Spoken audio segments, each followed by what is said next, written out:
at unprecedented levels. Unprecedented levels. Corruption is too high.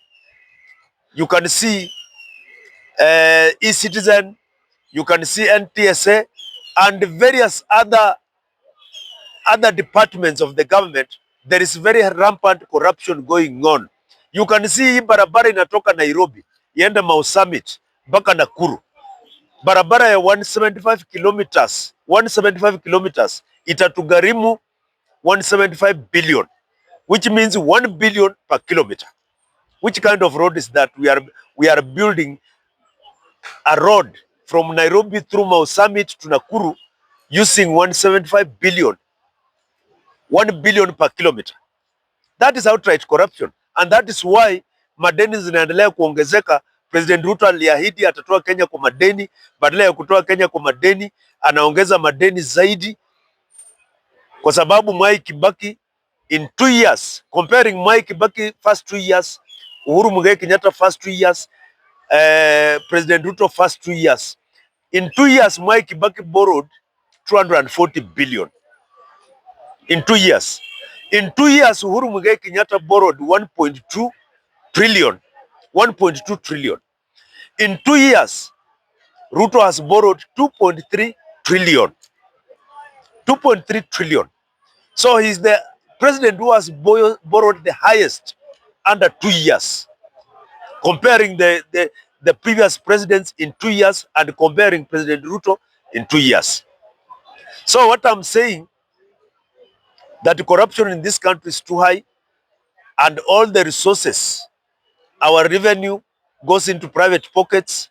All the money we borrow from outside end up in private pockets, because you can see the government,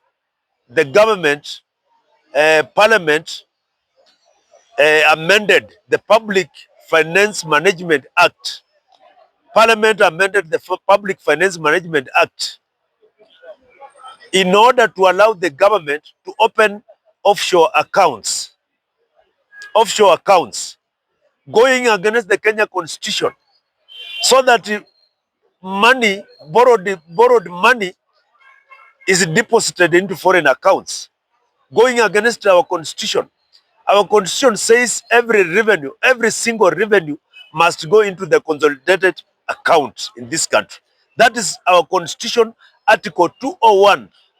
It says all our revenue, whether borrowed or a revenue accrued through taxes, must go to the consolidated fund. So I'm finishing by saying this, that unless we tame corruption in this country, we are headed nowhere.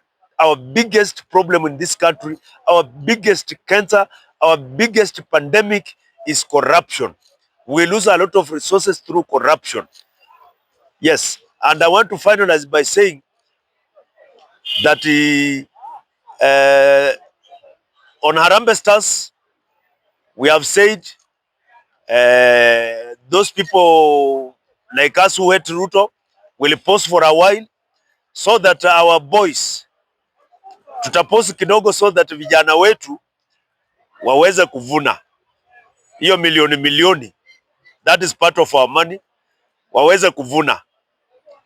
Hatutaki saa hizi tukasirishe Ruto akatae kupeana hiyo milioni moja. So tutapause kidogo ili vijana wetu wavune, kwa sababu hatuwezi waacha ndovu izikwe na pembe. Asanteni na Mungu awabariki.